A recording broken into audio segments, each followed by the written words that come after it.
Et le deuxième choix, alors, c'est... Un de vos chouchous, hein. C'est le plus grand chef-d'œuvre de la littérature mondiale, c'est-à-dire les sonnets de Shakespeare. Shakespeare, c'est votre chouchou absolu. Les sonnets de Shakespeare, on a tenté d'innombrables fois de les traduire.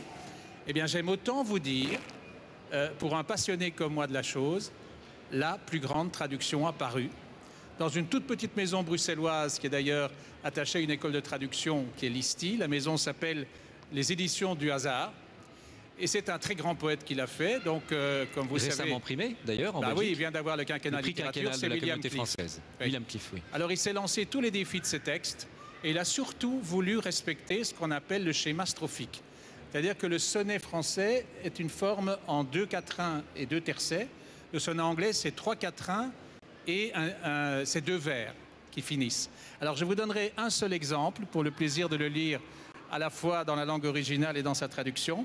C'est le très célèbre sonnet 18 qui commence par « Shall I compare thee to a summer's day ?»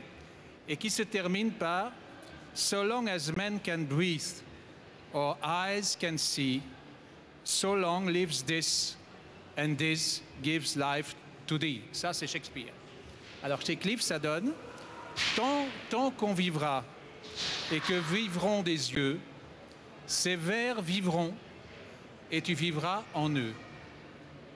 C'est beau comme de l'antique. On comprend notamment pourquoi William Cliff vient d'être récompensé par le prix quinquennal de la communauté française. Hein. Je ne vous le fais pas dire. C'est une magnifique plume belge, William Cliff. Exactement. Ouais, c'est une belle occasion de lui rendre hommage. Merci Jacques.